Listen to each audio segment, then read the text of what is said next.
जय हिंद दोस्तों, the exam portal के यूट्यूब चैनल पर आपका स्वागत है। हम लोग रेशियो पढ़ रहे थे।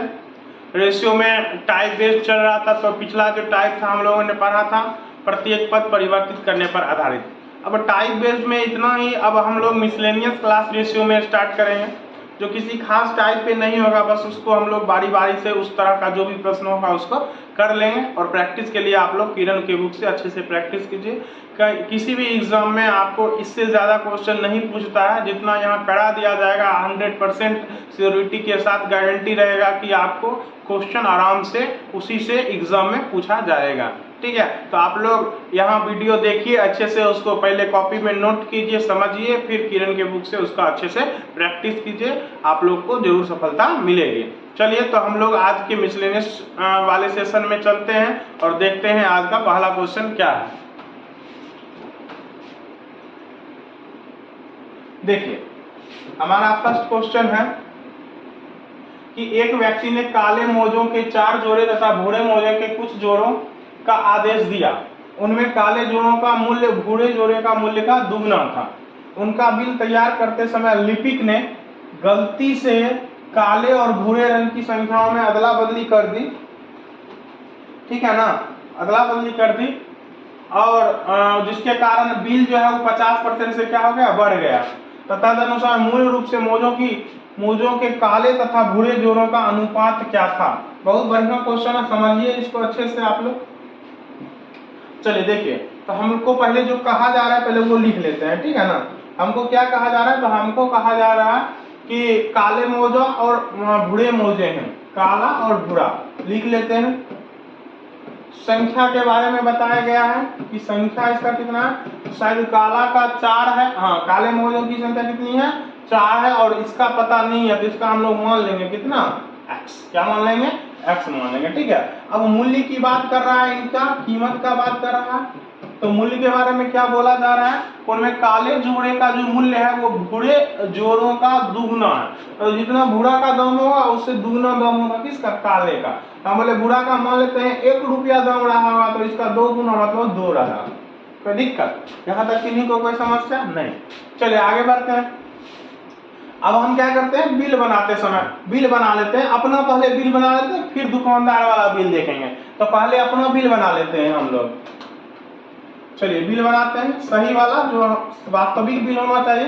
तो हम बोले हम कितना जोड़ा काला मोजा लिए, 4 काला मोजा लिए और 1 मोजे का 2, तो 4 मोजे का कितना, तो 8 हो जाएगा। ठीक है, अब बोले यहाँ पर एक जोड़े का मूल्य कितना है, 1 रुपया, तो x जोड़े का मूल्य कितना होगा, 1 इंटू x मतलब x रुपया। दुकानदार को टोटल इतना रुपया हमको देना पड़ेगा बिल के रूप में। बोले बात सही है, इतना रुपया देना पड़ेगा।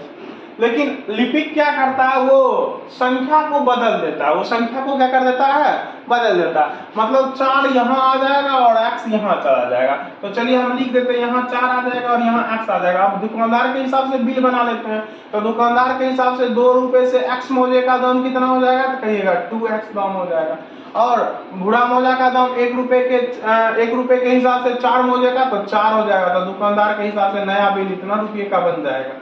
कोई समस्या नहीं ना। चलिए, तो ये अपना वाला सही बिल हो गया, ये दुकानदार वाला गलत बिल हो गया। तो कह रहा है जो बदल गया ना, उसके कारण बिल की राशि भी बदल गई।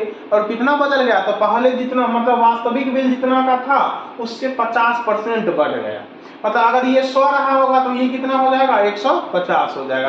तो चलिए इस दोनों को रेशियो के टर्म में लिख लेते हैं कि इसका हम लोग 100 मान लेते हैं, तो अगला जो हो जाएगा वो 150 हो जाएगा। क्या हो जाएगा, 150। वास्तविक बिल 100 रुपया अगर मान लें, तो गलत वाला बिल जो होगा उससे 50% ज्यादा है, तो बोलेंगे 150 हो जाएगा। बस इसको काट लेना है। तो ये आपका 50 से 2 बार में, ये 50 से 3 बार में, तो 2 अनुपात 3 निकल जाएगा।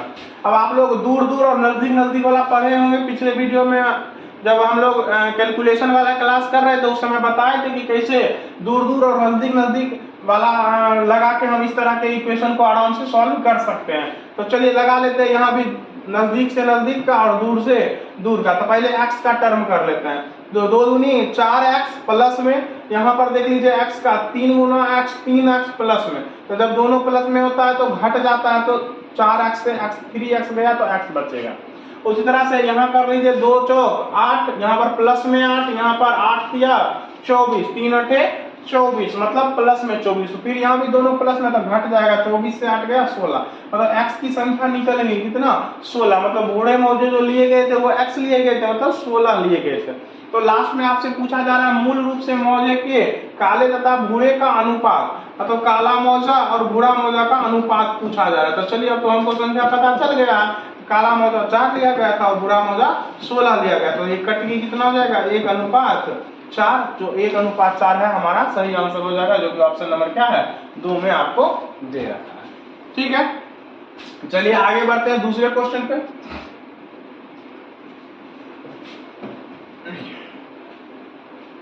देखिए कह रहा है 2 वस्तुओं की कीमतें 4:5 के अनुपात में है। यदि पहले की कीमत में x% की वृद्धि हुई है और दूसरे की कीमत में 30% की वृद्धि हुई है, तो A और B की नई कीमतें 10:7 के अनुपात में होंगी, तो x का मान बताइए। तो चलिए इसको लिखते हैं पहले कि कीमत क्या था, फिर कितने का वृद्धि हुआ, फिर कितना अनुपात हो गया, सब कुछ बारी बारी से लिख लेते हैं।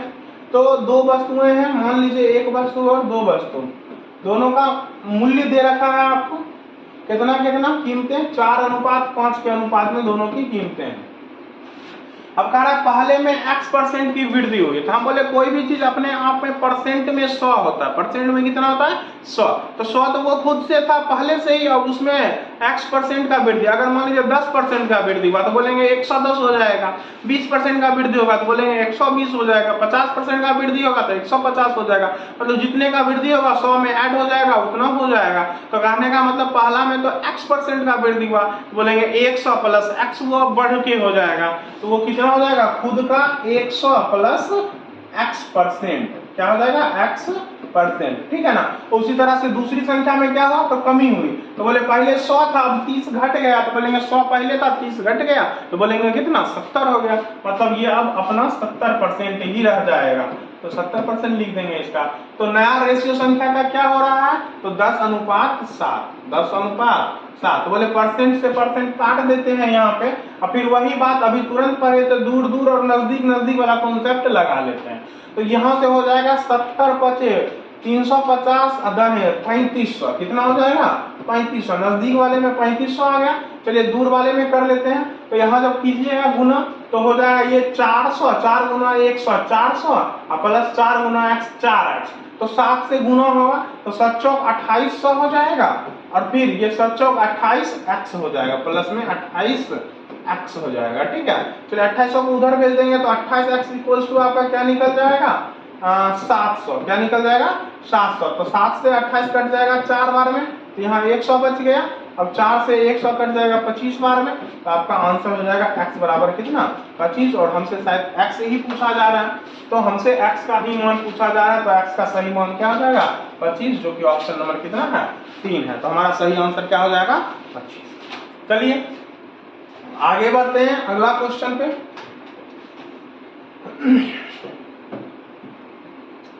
देखिए नेक्स्ट क्वेश्चन है आपका, करा A की आय B की तुलना में 60% कम है और A का व्यय B के व्यय के 60% के बराबर है। करा यदि A की आय B के आय के 70% के बराबर हो तो A और B की बचत का अनुपात आपसे पूछा जा रहा है। हम बोले पहले हम सब कुछ लिख लेते हैं जो कह रहा है, उसके बाद हम क्वेश्चन को देखेंगे कि और क्या कह रहा है और क्या क्या कंडीशन लगा रखा है। तो पहले A और B की आय का बात कर रहा है, A और B की आय का, तो चलिए हम लोग आय लिख लेते हैं।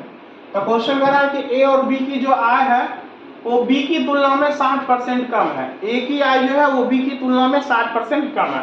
तो हम बोले हम B का आय मान लेते हैं, हम B का आय क्या कर लेते हैं मान लेते हैं कि B का आय जो है वो 100 है, कितना है 100, तो बोलेंगे A जो होगा उससे 60% कम होगा, मतलब कितना होगा 40। तो A और B के आय, A और B का आय लिखा गया। चलिए आगे बढ़ते हैं। अब कह रहा है कि A का व्यय B के व्यय का, अब व्यय का बात कर रहा है मतलब खर्च का बात कर रहा है, तो चलिए व्यय लिख लेते हैं। सबसे पहले व्यय के बारे में कह रहा है कि A का व्यय जो है वो B के व्यय का 60% है, कितना है 60%। तो चलिए B का व्यय मान लेते हैं कि 100 रहा होगा, तो A का व्यय कितना हो जाएगा तो कहेंगे उसका 60%, मतलब कितना 60 हो जाएगा, ठीक है ना।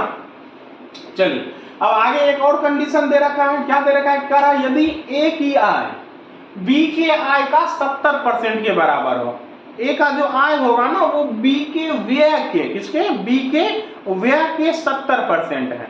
तो बी का व्यय आपको दिख रहा है यहाँ पर कितना है, 100 है, तो इसका 70% कितना होगा, तो बोलेंगे 70। तो ए का आय जो होना चाहिए वो 70 होना चाहिए, लेकिन ए का आय यहाँ पर क्या है, 40 दिख रहा है। हम बोले इसको हमको 70 बनाना है, तो कहेंगे बस 70 बनाने के लिए क्या करना है, 70/40 से गुना कर देना है। 70/40 से गुना करेंगे, 40 कट गया, 70 बन गया ना एक आय। तो बस यहाँ भी आपको गुना करना पड़ेगा, क्योंकि आपको पता है रेशियो में आप किसी एक टर्म में गुना नहीं कर सकते हैं। तो चलिए आय अब हम लोगों को पता चल गया, इसको कैलकुलेट कर लेते हैं। तो 1 0 से 1 0 काट दीजिए, 4 से ये गया 25 बार में, तो 25 सत्ते कितना हो जाएगा, 175। यहाँ 40 से 40 पूरा कट गया, तो ए का जो आय हो गया वो हो गया आपका 70 और खर्च हो गया 60। बी का जो आय हो गया वो 25 सत्ते 175 और इसका खर्च हो गया कितना, 100। चलिए बचत पूछ रहा है आपसे, क्या पूछा जा रहा है आपसे, बचत का रेशियो। तो हम बचत लिख लेते हैं। तो बचत होता है आय घटाओ खर्च, 70 से 60 गया 10, यहाँ 175 हो रहा था, तो 175 से 100 गया कितना, 75। कट रहा है 5 से, काट दीजिए, 5 दूनी 10, 15 5 75। तो हमारा जो सही आंसर हो जाएगा वो क्या हो जाएगा, 2:15, जो कि ऑप्शन नंबर क्या है, 4 में आपका सही आंसर दे रखा है। बचत पूछ रहा था, हम लोग बचत निकाल लिए, तो कितना निकला बचत, 2:15। ठीक है, चलिए आगे बढ़ते हैं नेक्स्ट क्वेश्चन पे।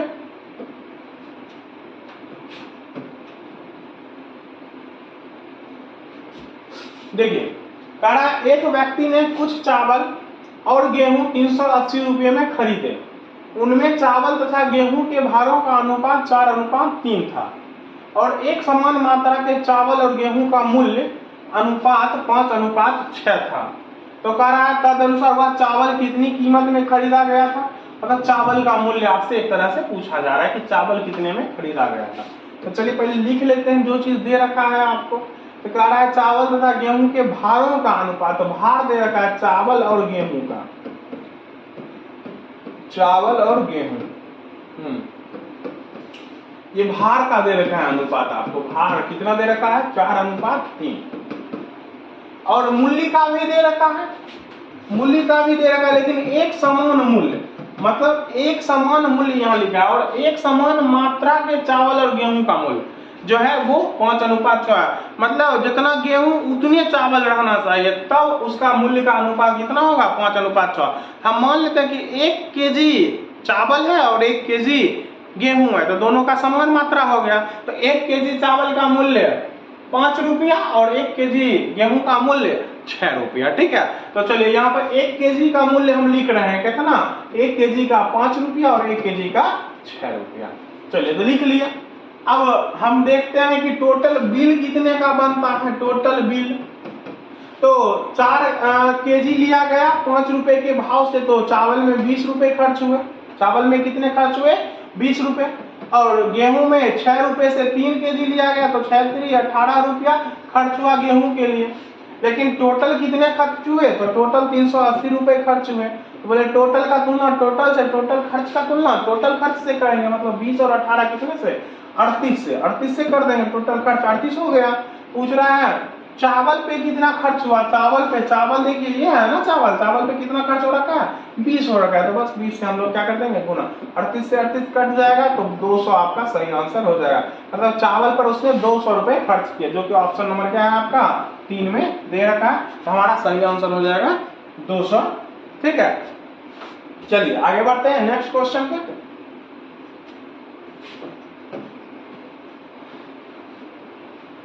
देखिए ये क्वेश्चन कर रहा है चयनित एवं अचयनित अभ्यर्थियों की संख्या का अनुपात 14:25 था। मतलब चयनित मतलब जिनका चयन हुआ, अचयनित मतलब जिनका चयन नहीं हुआ, मतलब छटा गए होंगे, वो लोग रिजेक्ट हो गए होंगे। पर यदि आवेदकों की संख्या 35 कम होती है, अब ये सोचा जा रहा है, ठीक है ना। इस तरह का जब भी प्रश्न आए तो आपको जो सोचा गया उससे नहीं करना है, जो दे रखा है बस उसको ध्यान रखना है। किसको, तो चयनित और गैर चयनित। तो बोले अगर चयन 14 का हुआ और गैर चयन मतलब चयन नहीं हुआ 25 का, तो बोले टोटल आवेदन कितने किए होंगे, तो बोलेंगे टोटल आवेदन 14 + 25 किए होंगे, मतलब 39। कितने बच्चों ने आवेदन किया होगा, अनुपात के हिसाब से 39 बच्चों ने आवेदन किया होगा। मतलब निश्चित राशि में भी संख्या जो भी होगा वो 39 से क्या होगा, कटने वाला होगा आवेदकों की संख्या। ठीक है। तो चलिए नीचे में शायद आवेदकों की संख्या ही पूछा जाएगा आपसे, तो देख लीजिए आवेदकों की संख्या क्या है। और ऐसा प्रश्न जब भी आता है, अभी तक जितनी बार आया है उसमें यही बात हुआ है कि आवेदकों की संख्या पूछा गया और आप ये लॉजिक लगा के आराम से कर सकते हैं, ठीक है ना। अगर मान लीजिए कि ऐसा नहीं हो, ठीक है ना, इसमें ऐसा कंडीशन नहीं लगे, एक ऑप्शन नहीं 2 ऑप्शन कटने वाला मिल जाए, तो उसका भी उपाय है। तो उस तरह का क्वेश्चन जब दिखेगा तो हम उसका सॉल्यूशन आप लोगों को देंगे। तब तक इस क्वेश्चन को हम लोग देखते हैं। तो 39 से कटने वाला आवेदक का संख्या होगा। 39 का मतलब 13 से भी कटना चाहिए, 3 से भी कटना चाहिए। तो बोले 3 से ही चेक कर लेते हैं। सबसे पहले 3 से कटने वाला इसमें से कौन सा है, तो बोले 200 तो 3 से नहीं कटता है, तो ये आपका सही आंसर नहीं हो सकता। 7, 5, 12, 1, 13 ये भी 3 से नहीं कट रहा है, तो ये भी आपका आंसर नहीं हो सकता है। 7, 5, 12, 12, 2, 14 ये भी 3 से नहीं कट रहा है, तो ये भी आपका आंसर नहीं हो सकता है। 9, 5, 14, 14, 1, 15 ये 3 से कट रहा है, तो ये आपका आंसर होगा। और एक ही बच ही रहा है, तो यही आपका सही आंसर हो जाएगा। कितना 195 आपका सही आंसर हो जाएगा। चलिए आगे बढ़ते हैं अगला क्वेश्चन पे।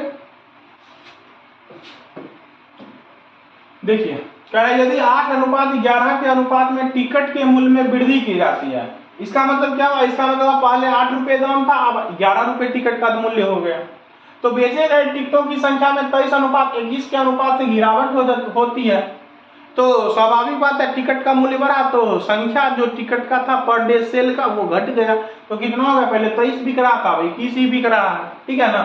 तो राजस्व में हुई वृद्धि क्या है, तो इस तरह से राजस्व में वृद्धि हुई, इनकम में वृद्धि हुई।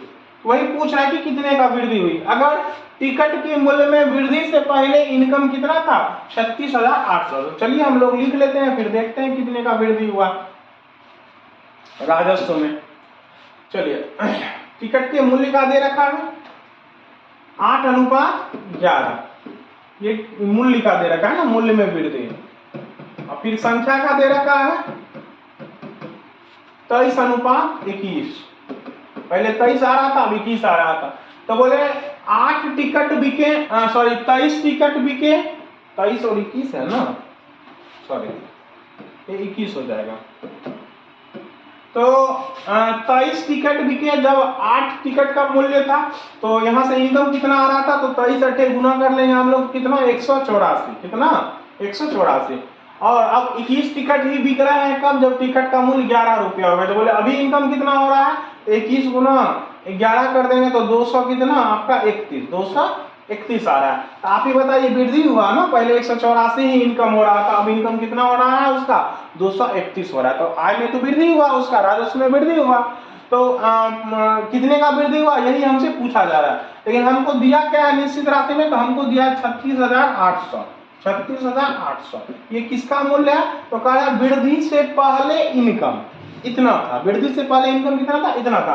ये तो वृद्धि के बाद का है, ये वृद्धि से पहले का है। तो अनुपात में वृद्धि से पहले का कितना है 184। तो बोलेंगे अनुपात में वृद्धि से पहले 184 है, तो 184 से हम लोग तुलना कर देंगे, क्योंकि ये भी तो वृद्धि से पहले का ही था ना।